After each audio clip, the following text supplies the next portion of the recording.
Hi, welcome to another episode of Hot Takes. And in response to yesterday's debacle over Morgan Mcweeny attacking Wes Streeting, Wes Streeting's decided that ultimately enough's enough. He's had enough.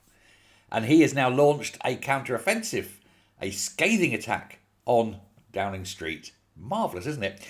He's branding Downing Street and those therein as being toxic and juvenile. His words, not mine. Although, for once, I quite agree with him.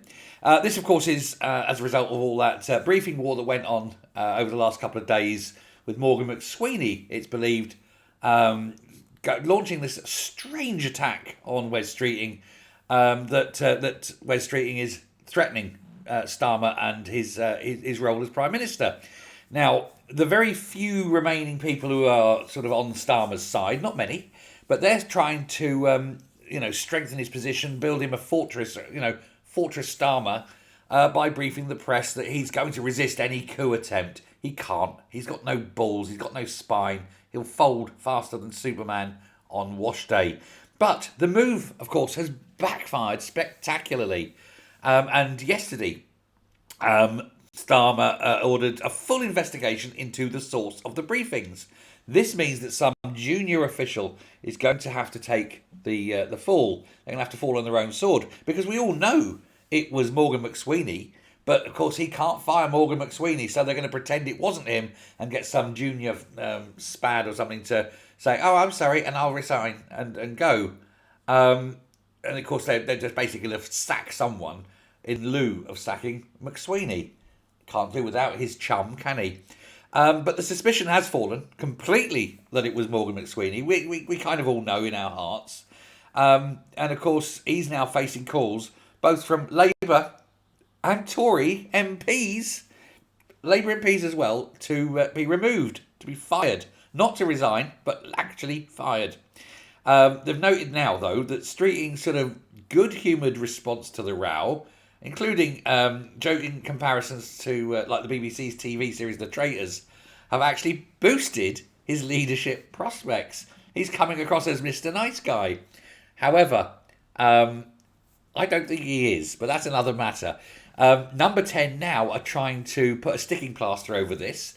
They're reaching out to Streeting. They're saying, "Oh, come along, have some drinkies, and we'll stand together and show that we're best of chums." Certainly, says Streeting, and he's going to go along and do this. But then he says he's feeling no criticism about the briefing. He did a press conference this morning, and he said that he says he's not challenging the Prime Minister. "I'm not standing against him. I'm not doing any of the things that some silly briefers said overnight," he said. Again, though, non-denial denials. He says, as for pressure, he says, "I'll be honest, the silly briefing is like water off a duck's back. We've seen this before against other cabinet colleagues. I think Deputy Leader Lucy Powell was absolutely right about the toxic culture that needs to change. It certainly does. We need to get those toxic ones out of office and put someone else in." He says, "I don't think these people are speaking for the Prime Minister. I don't think that's the sort of behaviour he expects." Well, he's basically sort of trying to suck up to the Prime Minister at the moment to show that he's not a threat, but we all know he is. But he says this is unjustified. He said that it's damaging and that it has no place in modern politics, he says. Yeah, he's not impressed, though. He's absolutely not impressed. And, he refuses to apologise for things that he said. Incidentally, of course, Keir Starmer refused to back Mcweeny in yesterday's PMQs. That was also very telling.